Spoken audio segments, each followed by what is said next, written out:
Hello friends, आज हम episode 2 में है और हमारा विषय है कैसे चुनाव करें कि पछताना न पड़े। हम दाऊद की जिंदगी में आगे इस कहानी को जारी रखेंगे और हमारे साथ इस कॉल पर ब्रदर वीपी मसीह दिल्ली से जुड़े हुए हैं। दाऊद की छिपाने की तीसरी चाल सफल होती दिखाई पड़ती है।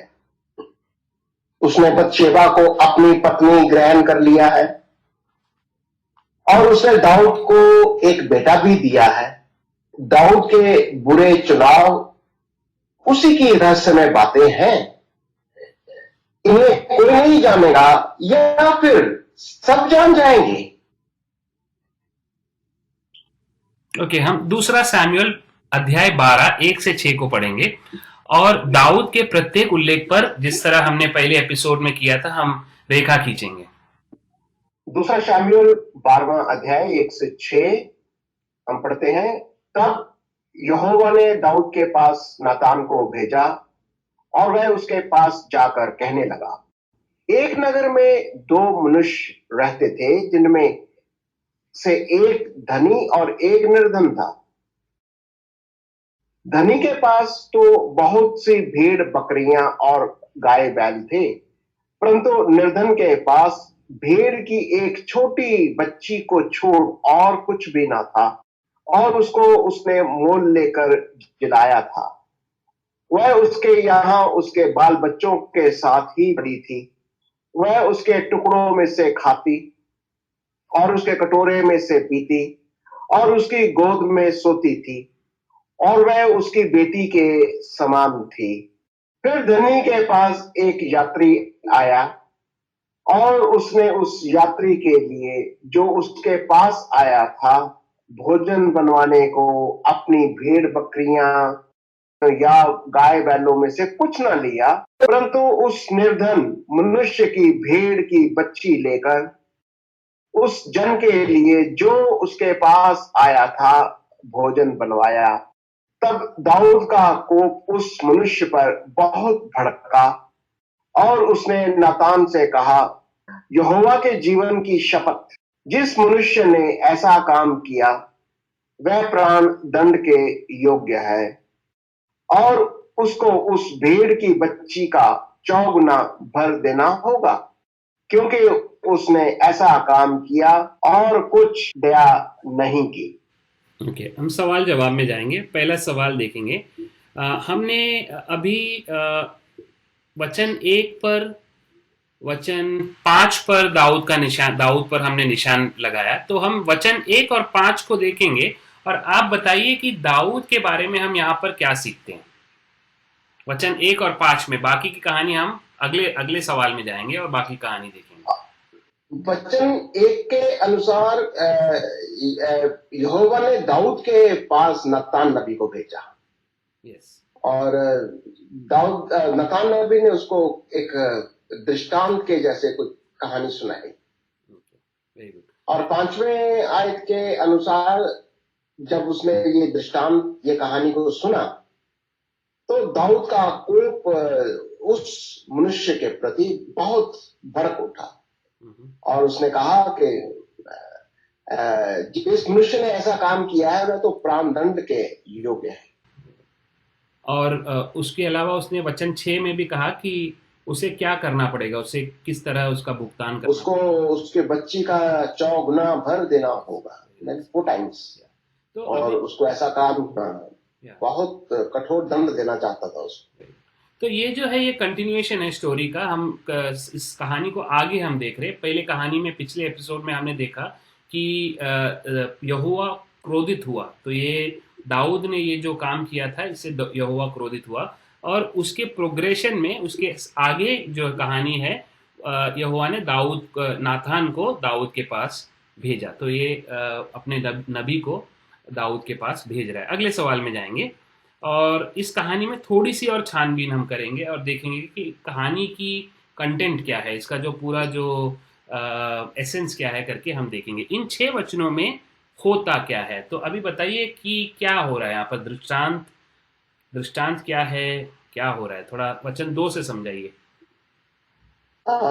यहाँ पर एक दृष्टांत के अंदर वो बताता है कि धनी के पास तो काफी भेड़ बकरियां थी पर लेकिन निर्धन के पास बहुत एक ही छोटी सी नन्ही सी बच्ची थी, छोटी भेड़ थी, और जिसे उसने मोल लेकर खरीदा था, और बल्कि उसकी गोद में रहती थी, वो उसकी बेटी के समान थी। और ऐसे लग रहा है कि जैसे वो नातान बता रहा है चौथी आयत के अंदर के कुछ यात्री आते हैं, या एक किस्म से उसकी जो फिजिकल नीड रिक्वायरमेंट, जो उसकी जो टेम्पटेशन आती है शरीर की, यात्री आते हैं और उसके पास उसने अपनी भेड़ बकरियों या गाय बैलों में से कुछ नहीं दिया, उसके पास जो भी इंतजाम था अपना उसमें से नहीं लिया, परंतु उस निर्धन की भेड़ की बच्ची को लेकर उसने भोजन बना लिया, उसी को भोजन बना लिया। और जब ये सारी बातें सुनता, असल में तो ये दृष्टांत था कि और दाऊद का कोप उस मनुष्य के ऊपर बहुत भड़क जाता है, तो इस और कहानी बल्कि अपना तो दो बल्कि व्यक्ति, अपना न्याय भी सुना देता है। हाँ। दो व्यक्ति इस कहानी में है, एक धनी और एक निर्धन। तो यहाँ पर अगला सवाल उठता है कि नातान ये दृष्टांत दाऊद को क्यों बता रहा था? तो यहाँ पर नबी का पर्पस क्या था दाऊद को इस दृष्टांत को बताने का? हाँ, यकीनन ऐसा ही है, क्योंकि इस वक्त दाऊद जो काफी खूंखार हो चुका था, कहीं ना कहीं उसने जो हित्ती था, उसको उसको जो उसका सैनिक था, योद्धा था, उसको मरवा डाला। यानी कि अब वो अपने पाप को छिपाने के लिए वो कुछ भी कर सकता था। मेरे ख्याल से यहाँ पर नातान नबी जो है वो काफी अलर्ट था, वो उसको एकदम से नहीं बताना चाह रहा था, बल्कि उसी के मुंह से कुछ निकलवाना चाह रहा था। या वेरी गुड। ओके, हम इसको थोड़ा और आगे देखेंगे, इसको और कहानी को, और अगला सेक्शन में जाएंगे, दूसरा सैमुअल 12 का 7 से 9, और ये बार हम परमेश्वर की हर एक उल्लेख को त्रिकोण बनाएंगे और दाऊद के नीचे रेखा खींचेंगे। तो इस कहानी को हम जारी रखेंगे। दूसरा शामिल 12 का 7 से 9 में हम पढ़ते हैं कि तब नातान ने दाऊद से कहा, तू ही वह मनुष्य है, इज़राइल का परमेश्वर यहोवा यो कहता है, मैंने तेरा अभिषेक करके तुझे इज़राइल का राजा ठहराया, मैंने तुझे शाऊल के हाथ से बचाया, फिर मैंने तेरे स्वामी का भवन तुझे दिया और तेरे स्वामी की पत्नियां तेरे भोग के लिए दी, और मैंने इज़राइल और यहूदा का घराना तुझे दिया था, और यदि ये थोड़ा था तो मैं तुझे और भी बहुत कुछ देने वाला था। तूने यहोवा की आज्ञा तुच्छ जानकर क्यों वह काम किया जो उसकी दृष्टि में बुरा है? हित्ती उरिया को तूने तलवार से घात किया और उसकी पत्नी को अपनी कर लिया, और उरिया को अम्मोनियों की तलवार से मरवा डाला। या तो बहुत इंटरेस्टिंग है ना, क्योंकि नबी ये सब कैसे जानता है? ये सभी चीजें नबी को कैसे पता? यानी ये तो बात पक्की है ना भाई, कि अब परमेश्वर यहोवा ने उसको बताया सारा कुछ, यहोवा ने उसको बता दिया, यहोवा सब कुछ देख रहा था, तो यहोवा ने यकीनन नातान को बता दिया होगा पूरा डिटेल में ना। पूरा हम कभी कभी सोचते हैं कि हमारा जो छुपाने का जो है, वो गुनाह जो हम छुपाते हैं या जो कुछ भी चीज छुपाते हैं, तो बस हम जानते हैं, बट सभी चीज परमेश्वर खुदावन जानता है। तो ये बहुत यहोवा सब कुछ जानता था, सब कुछ वो देख रहा था, सब कुछ उसको मॉनिटर हो रही थी, उसकी देख रहा था वो क्या कर रहा है। तो अभी हमने त्रिकोण लगाया, हम देखेंगे कि परमेश्वर के उल्लेख पर हमने जहां पर भी त्रिकोण लगाया, तो वहां से परमेश्वर का कैरेक्टर क्या उभर के आता है, वहां पर परमेश्वर किस तरह का परमेश्वर है। वचन 7 से जरा आप स्लोली जाइए और एक एक पॉइंट बताइए। वचन 7 के अनुसार हम देखते हैं कि ये यहोवा तो वो कहता है कि उसी ने तो दाऊद का अभिषेक करके उसको, दाऊद को इज़राइल का राजा ठहराया था, यानी कि उसको राजा बनाने वाला कौन था? वही यहोवा था। और उसको शाऊल के हाथों भी तो उसी ने बचाया, शाऊल भी तो उसको मार डालना चाहता था, पर किसने बचाया? यहोवा ने ही तो बचाया, उसी परमेश्वर ने बचाया। तो इंटरेस्टिंग है यहाँ पर कि देखिए, जो मैंने दूसरे शब्दों में कह रहा है कि तुझे धनी धनी व्यक्ति को लगता है कि मैं अपनी काबिलियत से धनी बना, पर यहोवा यहाँ पर दाऊद को कह रहा है कि मैंने तो ये सब चीजें तेरे पास है क्योंकि मैंने तुझे वो सब चीजें दिया। तो बहुत बार देखिए हमारे अंदर में प्राइड आ जाता है और घमंड आ जाता है कि ये सभी चीजें हमारे द्वारा, हमने हमारी मेहनत से हमने कमाया। तो यहोवा दाऊद को कह रहा है कि ये सब चीजें तो मैंने तुझे दिया। और एक छोटी सी चीज वहां पर देखा आपने, हम कभी कभी बाइबल को पढ़ते हैं तो न्यूज़पेपर अखबार की तरह पढ़ते, तो हम बहुत सारी चीजें हमारे हमारे से छूट जाती है। पर पहले अपने आप को परमेश्वर वहां पर एड्रेस कैसा कर रहा है वो क्या बता रहा है वचन 7 में, देखो बहुत एक महत्वपूर्ण चीज है जो हम छोड़ना नहीं चाहते।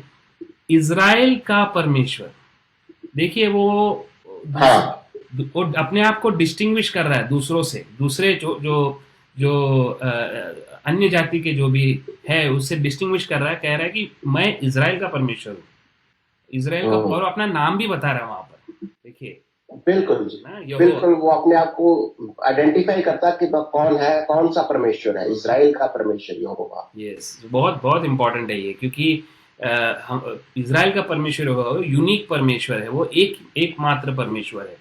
तो आगे वचन 8 में देखो क्या लिखा है वहां पर परमेश्वर के बारे में, हम क्या वहां पर देखते हैं। और यहोवा आगे उसको कहता है कि मैंने ही तेरे स्वामी का भवन तुझे दिया। स्वामी कौन था उस वक्त? उसका शाऊल तो था, क्योंकि उसका स्वामी उस वक्त शाऊल का जो भवन था, वो जो उसका कहता, तेरे स्वामी का भवन मैंने तुझे दिया और तेरे स्वामी की पत्नियां भी तुझे भोग के लिए दे देंगे। इसका मतलब कि शाऊल का पूरा पत्नियां तक उसको उसके पास आ गई थी। और वो बहुत बड़ी बात है यहाँ पर यहोवा यूं भी कहता है कि यहूदा का घराना तुझे दे दिया था। उसको सारा का सारा यहूदा का घराना उसके पास है। और कहता है यदि ये थोड़ा होता तो प्रभु कहता है मैं तुझे और देने वाला था, और बहुत कुछ देने वाला था। बहुत बहुत बड़ी इंटरेस्टिंग सी बात लग रही है यहाँ पर। या 9 में जाएंगे, 9 में, वचन 9 में देखो बहुत 9 में हम देखते, हाँ, और यहोवा कहता है कि अगर उसने इस ऐसा घोर जो पाप किया है, उसने असल में परमेश्वर का, यहोवा की आज्ञा को तुच्छ जाना, उसके आज्ञाओं को तुच्छ जानकर उसने ये पाप किया, और उस परमेश्वर की, यहोवा की दृष्टि में ये बुरा है। और सबसे बढ़कर उसने कि तूने हित्ती उरिया को तूने तलवार की घात से घात किया और उसकी पत्नी को अपनी पत्नी कर लिया। ये बहुत बड़ा पाप, जो कि ये उरिया और को मरवा डाला और उसकी पत्नी को तुमने अपनी पत्नी कर लिया। यहाँ पर हम एक चीज पर ध्यान देते हैं, फोकस करते हैं कि तूने यहोवा की आज्ञा को तुच्छ जानकर क्यों यह काम किया। तो हम जब पाप में चलते हैं और हम यहोवा के आज्ञाओं को नहीं मानते हैं, जैसा 10 आज्ञाएं जो दाऊद ने अपनी हाथों से लिखा था, तो वो 10 आज्ञाएं वो बिल्कुल जानता था, पर फिर भी उसने इस आज्ञाओं का या उल्लंघन किया। और दूसरे शब्दों में उसने यहोवा के आज्ञा को तुच्छ जाना मतलब बिल्कुल कोई वैल्यू नहीं दिया ना। मैंने जो शब्द कुछ वैल्यू नहीं दिया, इग्नोर कर दिया।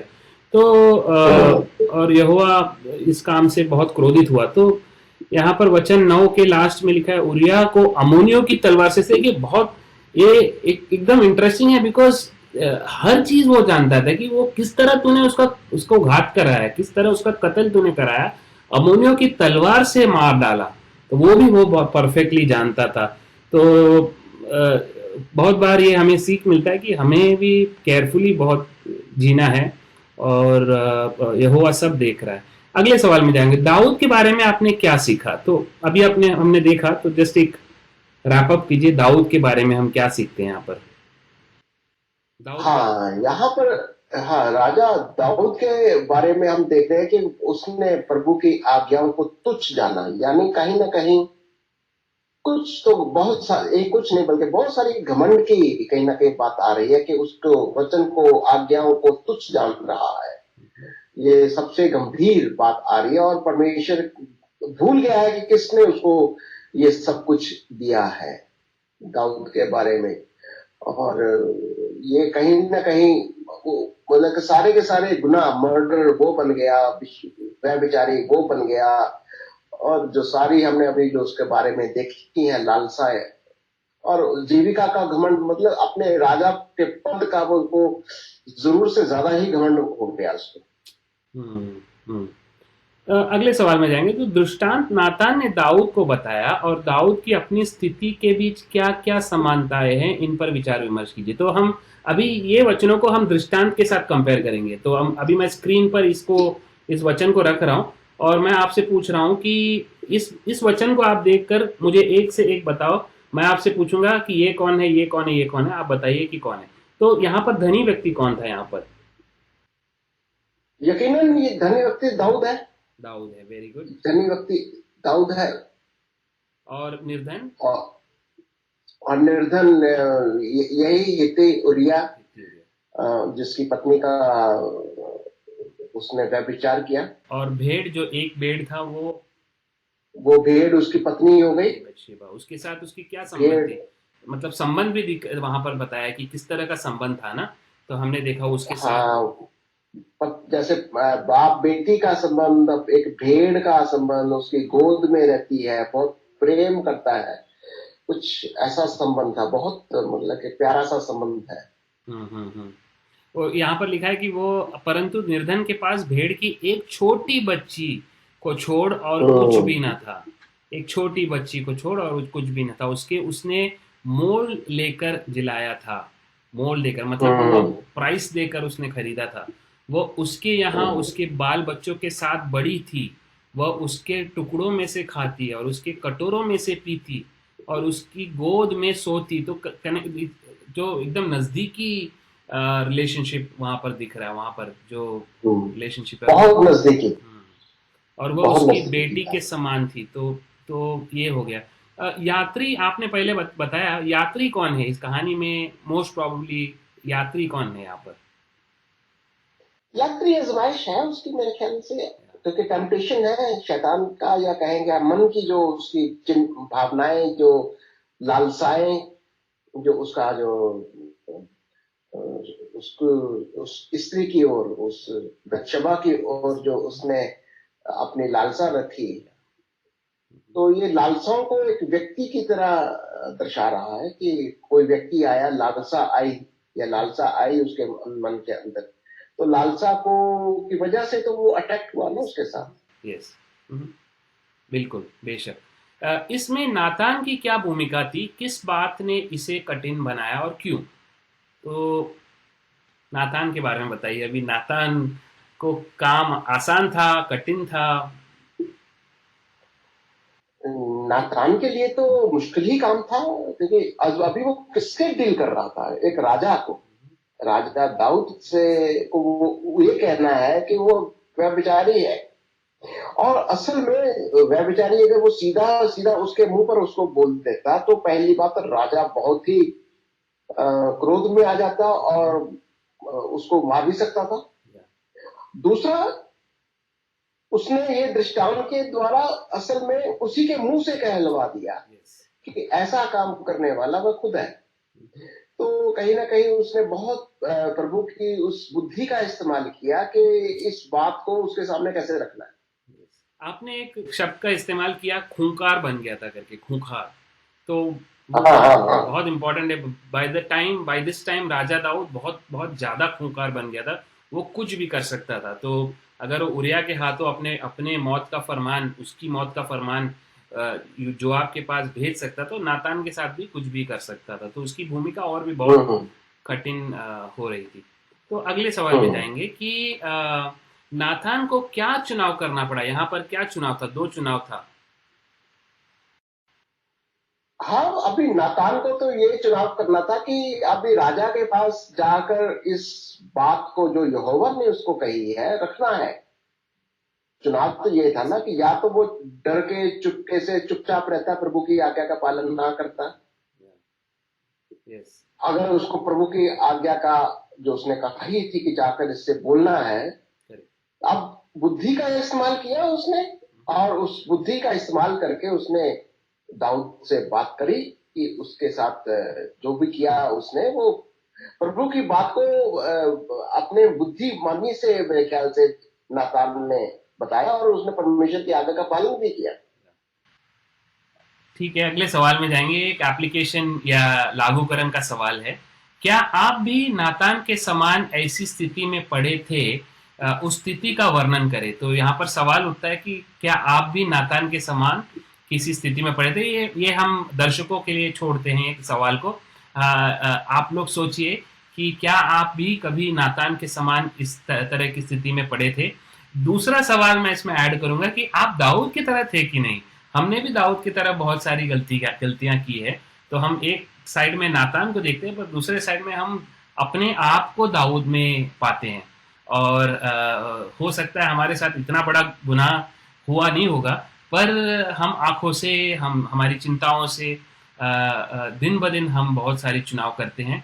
और इसके बारे में हम जरा हम अपने आप को जांचें। ये कहानी के द्वारा हम अपने आप को जांचें। अगला सवाल में जाएंगे और देखेंगे कि नाथान का अर्थ क्या था जब उसने कहा कि दाऊद ने प्रभु के वचन को तुच्छ जाना। इसका प्रभाव दाऊद के चुनावों पर कैसे पड़ा?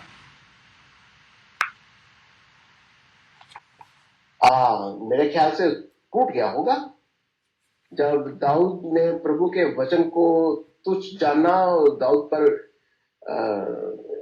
कि तूने उसके वचनों को तुच्छ जाना, और यकीनन दाऊद तो टूट गया होगा कि असल में तो उसका तो जो पाप है वो उभर आया, यहोवा जानता है, और उसने अपने नबी को भेजा है, और दाऊद को पश्चाताप की ओर लेके जाना पड़ा। भी उसको एक ही उसके पास रास्ता है कि वो माफी मांगे, पश्चाताप करे प्रभु से, और नातान से वो विनती करे कि प्रार्थना करे।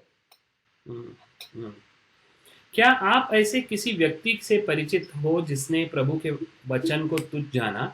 अगर हो सके तो बताइए कि स्थिति और परिणाम क्या क्या रही, परंतु उस व्यक्ति का नाम गुप्त रखें। तो यहाँ पर किसी दूसरे व्यक्ति के बारे में हम जानते हैं जिसने किसी भी तरह परमेश्वर के वचन को तुच्छ जाना। ये भी सवाल हम दर्शकों के पास छोड़ते हैं, और आप अपने आप में इसको आंसर कीजिए। बट मेरा सवाल आपसे और एक है कि बहुत बार वचन जो है, प्रभु का वचन आईना, हमारे लिए एक आईना है, मिरर है। तो हमें आईने में पहले पहले किसकी सूरत दिखाई देती है? हम जब आईने को देखते हैं अपनी दिखाई देती। तो हमें अपने आप को जांचना है, हमें अपने आप को आईने में देखना है कि इस तरह का चुनाव हमने भी किया है कि नहीं किया है। तो चलिए, परमेश्वर का वचन हमारी तस्वीर को ही तो दिखाता है। जो जैसे प्रभु हमारे को देख रहा है, हम उसको देखते हैं। बिल्कुल आईना है हमारे लिए। देखो, बहुत ये आईना का इंटरेस्टिंग, बहुत महत्वपूर्ण क्यों है? क्योंकि हम बहुत बार आईने में आईना सामने तो रखते हैं, बट आईने में दूसरे के चेहरे ढूंढते हैं। हम बाजू वाला कैसा दिख रहा है, हम देखिए आईने में पहला चेहरा किसका दिखता है? तो आईने में पहला चेहरा हमारा दिखता है। हम आप अपने आप को देखो, बाकी बाजू वाले को तो बाद में देखेंगे। तो हम लोग कभी भी आईने में देखकर कभी कोशिश करते हैं कि दूसरों को कभी दिख रहा है, कैसा दिख रहा है। तो पहला तो हमारा चेहरा दिख रहा है आईने में। तो ये एक चीज़ है। ठीक है, हम कहानी को थोड़ा और देखेंगे, और दूसरा सामुएल 12:10-14 को पढ़ेंगे, और दाऊद के उल्लेख पर रेखा खींचेंगे और प्रभु पर त्रिकोण लगाएंगे। आइए देखते हैं दूसरा शमूएल, उसका 12वां अध्याय 10-14। इसलिए अब तलवार तेरे घर से कभी दूर ना होगी, क्योंकि तूने मुझे तुच्छ जानकर हित्ती उरिया की पत्नी को अपनी पत्नी कर लिया है। यहोवा यूं कहता है, सुन, मैं तेरे घर में से विपत्ति उठाकर तुझ पर डालूंगा, और तेरी पत्नियों को तेरे सामने लेकर दूसरे को दूंगा, और वह दिन दोपहरी में तेरी पत्नियों से कुकर्म करेगा। तूने तो ये काम छिपा कर किया, पर मैं ये काम सब इजराइलियों के सामने दिन दोपहर कराऊंगा। तब दाऊद ने नातान से कहा, मैंने यहोवा के विरुद्ध पाप किया है। नातान ने दाऊद से कहा, यहोवा ने तेरे पाप को दूर किया है, तू ना मरेगा। तो भी तूने जो इस काम के द्वारा यहोवा के शत्रुओं को तिरस्कार करने का बड़ा अवसर दिया है, इस कारण तेरा बेटा जो उत्पन्न हुआ है वह अवश्य मरेगा। यस, सवाल जवाब में जाएंगे और पहला सवाल देखेंगे कि दाऊद के चुनाव पर के परिणाम क्या थे जब उसने प्रभु के वचन को तुच्छ जाना। तो हम यहाँ पर परिणाम को देखेंगे कि, और हो सके तो परिणाम पर हमारे दर्शकों से हमारा एक रिक्वेस्ट है कि परिणाम पर हम एक निशान लगाएंगे, जैसा एक परिणाम, एक दो तीन, इस तरह का निशान लगाएंगे। तो हम देखेंगे कि परिणाम कहाँ से शुरू होता है। तो 11 में देखिए क्या परिणाम वहां पर दिया है। मेरे ख्याल से हम 10वां भी ले सकते हैं कि कहता है कि अब तलवार तेरे घर से कभी भी दूर ना होगी। ये भी तो परिणाम ही हो गया ना भाई। Very good, yes. खैर, अगर आप मानते मेरे साथ, तो तलवार जो है हमेशा उसके घर के घराने के ऊपर पड़ी रहेगी। तलवार, प्रभु की तलवार लगी रहेगी। और 11वें के अनुसार अब एक और बात वो कहता है कि अब तेरे घर में से विपत्ति उठाकर तुझ पर डालूंगा। अब विपत्ति भी उसी के घर से, यही विपत्ति जो है जो उसने करी है वो उसके ऊपर डालेगा। कहता है कि तेरी पत्नियां तेरे सामने से लेकर दूसरे को दूंगा, यानी यही व्यभिचार, यही पाप तेरे सामने तेरे को दिखाऊंगा। बहुत गंभीर है भाई। और क्या टाइम लिखा है? दोपहरी के तेरी पत्नियों को, दोपहरी, तो वहां पर दिन दोपहर कहता है, मैं दिन दोपहरी में तेरी पत्नियों से कोई कर्म कराएगा। बहुत गंभीर है। 12 में और वह कहता है कि तूने तो ये काम छिपा कर किया, पर मैं ये काम सब इजरायलियों के सामने दिन दोपहर कराऊंगा, सबके सामने। 13। और क्या कह सकते हैं कि ये बहुत विरुद्ध, क्या कहें, गंभीर अपराध जो प्रभु की ओर से है। पर लेकिन उसने कहा कि नातान ने कहा कि मैंने यहोवा के विरुद्ध पाप किया है। दाऊद तो ये कहता है, पर लेकिन यहोवा उसके पाप को तो दूर कर देता है, ना तू मरेगा। पर लेकिन कहीं ना कहीं परिणाम जो है इस काम के द्वारा, कहता तूने बहुत शत्रुओं के तिरस्कार करने का बड़ा अवसर दिया है। ये यहाँ पर बहुत गंभीर सी बात आती है। यहोवा कहता है कि तू शत्रुओं को तूने मौका दे दिया, इस मेरा यहोवा का तिरस्कार करेंगे वो। ये भी बहुत गंभीर बात है। पर लेकिन एक और बात वो कहता है कि तेरा बेटा तो जो उत्पन्न हुआ वो तो अवश्य मरेगा। ये भी इसका परिणाम है। तो जो बेटा पाप में उत्पन्न हुआ है वो बेटा भी मरेगा। तो बहुत बहुत गंभीर, बहुत बड़ा, बहुत बड़ा परिणाम हुआ यहाँ पर। हम दूसरे सवाल में जाएंगे, सेकंड क्वेश्चन में जाएंगे, देखेंगे कि दूसरा सवाल क्या है। क्या दाऊद के पाप के कारण अन्य लोग भी प्रभावित हुए? यदि हुए तो वो कौन थे और वे किस प्रकार प्रभावित हुए? तो यहाँ पर और भी लोग शामिल हो गए कहानी में, और भी लोग प्रभावित हुए। कौन कौन है यहाँ पर? अब देखो भाई, यहाँ पर तो पूरा परिवार हो गया। अब देखो उसकी पत्नियां, प्रभु ने कहा कि दिन दोपहर उनके साथ क्या होगा। जो काम तूने छुप कर किया वो प्रभु परमेश्वर कहता तेरी पत्नियों के साथ। वो जो श्राप की बात आ रही है, जो परमेश्वर दंड दे रहा है, वो तो पूरे परिवार के ऊपर आ रहा है। ये तो बहुत ही है ये। और सबके सामने, सब इजराइल के सामने, में इजराइल देखेगा। कितना दुखी की बात है, दुख की बात है कि सारा इजराइल ये सब देखेगा। और यस, अगले सवाल में जाएंगे। परमेश्वर का संदेश जो नातान ने दिया, उसके प्रति दाऊद की क्या प्रतिक्रिया थी और इससे हम क्या सीख सकते हैं? तो दाऊद की प्रतिक्रिया हम देखेंगे। वचन 13 में जरा देखिए कि क्या इस सभी चीजें जब दाऊद सुनता है तो उसकी प्रतिक्रिया क्या थी। हाँ, तब दाऊद यकीनन वो कहीं ना कहीं वो माफी मांग रहा है, पश्चाताप के मन में आ चुका है। वो कहता है कि मैंने यहोवा के विरुद्ध पाप किया है। और ये वाला मन प्रभु यहोवा, नातान कहता है कि वो तेरे पाप को तो दूर करेगा, तो ना ही मरेगा। यहाँ पर कहीं ना कहीं उसकी प्रतिक्रिया तो पश्चाताप की है। हम अगले एपिसोड में देखेंगे कि दाऊद भजन संगीता लिखकर अपनी पूरी प्रतिक्रिया या अपना पूरा जो रिपेंटेंस है, मन फिराव जो है वो दिखाता है। हम इसको अगले एपिसोड में देखेंगे, पर यहाँ पर दिख रहा है वचन 13 में कि वो अपने गुनाह को वो अंगीकार कर रहा है, स्वीकार कर रहा है कि मैंने यहोवा के विरुद्ध पाप किया है।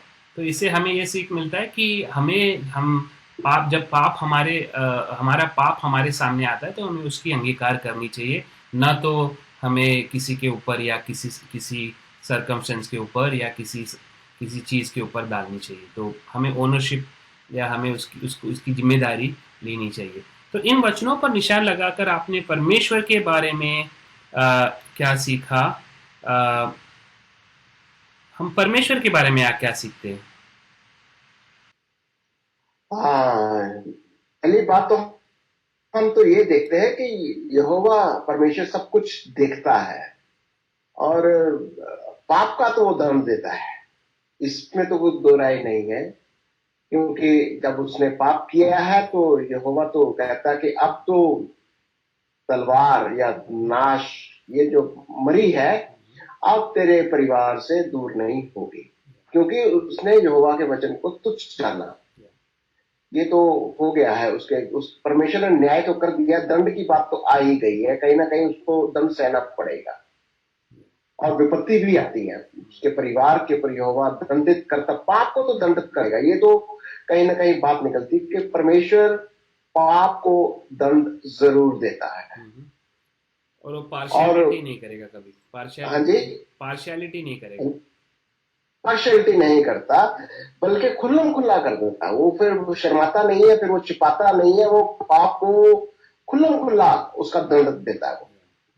ये कहीं न बहुत इंटरेस्टिंग है कि यहोवा पाप को छिपाता नहीं है और पाप को तो खुल्लम खुल्ला सबके सामने दंड देता है। और न्यायी परमेश्वर है। परमेश्वर जो है वो न्यायी बिल्कुल परमेश्वर। न्यायी परमेश्वर है। देखिए हमने देखा कि वो हित्ती उरिया था, तो परमेश्वर के जहन में ऐसा नहीं है कि वो हित्ती है, ये इजरायली है, यहूदी है, पर न्याय वो सबका एक हिसाब से करता है। मुंह देखा न्याय नहीं करता है, वो मुंह देखा न्याय नहीं करता है। अगले सवाल में जाएंगे हम यहाँ पर। आ, इस अध्याय में जो हो रहा है वो जानने के बाद आपके जीवन और आपके चुनावों पर किस किस प्रकार का प्रभाव हो सकता है। तो यहाँ पर अभी ये जो लागूकरण का सवाल है कि हमारी जिंदगी में ये पूरी कहानी हमने सीखी, पर हमें इससे क्या हमें इसे क्या सीख मिलता है? अब देखिए, यहाँ पर इस बात को तो हम सीख लिए कि परमेश्वर पाप को जरूर दंडित करता है, पाप का तो दंड वो देगा ही देगा। पर हमारी जिम्मेवारी क्या है? हमारी जिम्मेवारी है कि हम अपने पाप को मान लें, जितना शीघ्र अपने इस डिसीजन को ले लें इस कि हम अपने पाप को अपनी गलती को मानकर प्रभु के पास आए, उतना ही अच्छा है, उतनी ही हमारे लिए भलाई है। जितनी देर करेंगे मेरा ख्याल से उतनी ही समस्या बढ़ती है। बेशक। ओके, तो अभी हम अगले सेक्शन में जाएंगे और इस कहानी को हम अभी समाप्त करने वाले हैं। एक सारांश पढ़ेंगे और इस एपिसोड को हम समाप्त करेंगे। और एपिसोड ख़त्म नहीं हुआ, कहानी अभी बाकी है। तो अभी हम अगले एपिसोड में देखेंगे कि दाऊद किस तरह पश्चाताप कर रहा है और क्या क्या चीज़ वो बता रहा है। पश्चाताप की जो होल प्रोसेस जो है, जो उसने किया है भजन संहिता 51 में से हम देखेंगे। तो पर अभी हम इसको पढ़कर इस एपिसोड को हम समाप्त करेंगे। पिछले सप्ताह हमने देखा कि जो चुनाव हम करते हैं उन्हें परमेश्वर के वचन के ज्ञान पर निर्भर होना चाहिए। हमने दाऊद के प्रलोभन और उसकी प्रतिक्रिया को देखा, ऐसी प्रतिक्रिया जिसे उसने यहोवा के वचन को तुच्छ जाना था। दूसरा शमूएल उसका 12 का 9वां अध्याय, उसने परमेश्वर की 3 आज्ञाओं की अवज्ञा करने का चुनाव किया। तू अपने पड़ोसी की स्त्री का लालच ना करना, तू व्यभिचार ना करना, तू हत्या ना करना। यो पाप गुप्त रीति से किए गए थे शायद, दाऊद ने ऐसा सोचा था, परंतु परमेश्वर तो जानता था और उसने इज़राइल पर एवं संसार पर उस सत्य को प्रकट करने का चुनाव किया। क्या आपने ऐसे गलत चुनाव किए हैं और सोचते हैं कि इनके बारे में कोई नहीं जानता? शायद आप अश्लील साहित्य या चित्र पढ़ते या देखते हो, या अपने पड़ोसी की पत्नी या पति की लालसा करते हो, या प्रेम के संबंध में हो। जब दाऊद का सामना नतान भविष्यवक्ता से हुआ, तब दाऊद ने पश्चाताप करना और परमेश्वर के पास लौटना चुना। दाऊद को केवल पकड़े जाने का खेद ही नहीं था, वह समझ गया था कि उसका पाप एक पवित्र परमेश्वर के विरुद्ध अपराध था और उसने उससे अपना मन फिराया। परमेश्वर की दया ने उसे उस मृत्यु से बचाया जिसके वह योग्य था। परंतु दाऊद के द्वारा पाप को मानने और पश्चाताप करने से उसके पाप के कड़े परिणामों को टाल नहीं पाए, जिसका प्रभाव न केवल उस अकेले पर हुआ, पर उसके परिवार पर भी और अंत में पूरे राष्ट्र पर हुआ। दाऊद के समान आपके पाप में भी शक्ति है। आपको, आपके परिवार और आपके सारे समुदायों को नष्ट करने की शक्ति। चुनाव आपके हाथ में है। परमेश्वर को जानिए, उसकी आज्ञाओं का पालन कीजिए और आशीषों पर आशीषें प्राप्त कीजिए, या अपनी इच्छाओं पर चलने का चुनाव कीजिए और उनके परिणाम भोगिए। वो परिणाम जो परमेश्वर चुनेगा, वो परिणाम जो जीवन भर बने रहेंगे। Yes, thank you brother. तो हमने देखा कि किस तरह दाऊद, पहले एपिसोड में हमने देखा कि किस तरह दाऊद पाप में गिरा। हम इस दूसरे एपिसोड में हमने देखा कि नाथान जो भविष्यवक्ता था वो दाऊद के पास आकर अपने उसके पाप का बताता है कि परमेश्वर किस तरह उसके ऊपर न्याय लाएगा। और तीसरे एपिसोड में हम इस कहानी को जारी रखेंगे, भजन संहिता 51, जहां पर दाऊद अपने पापों से, अपने गुनाहों से पश्चाताप कर रहा है, उसको हम देखेंगे। और उस पश्चाताप से हम हमारी जिंदगी में क्या सीख सकते हैं, जब हम गलत चुनाव लेते हैं तो हमारी मनोभावना क्या होनी चाहिए, ये हम सीखेंगे अगले अध्याय में। तो हमने दूसरा एपिसोड अभी हमने समाप्त किया। अब तीसरा एपिसोड जल्दी आएगा। आप हमारे साथ जुड़े रहिए। हम विश्वास करते हैं कि आपको इस कहानी से आशीष पहुंचा है और प्रभु का आशीष आपके ऊपर हो। Thank you so much. Get in touch. Call us on +91 86550 83302 or email us at info@preceptindia.org. You can also find us on www.preceptindia.org. God bless you.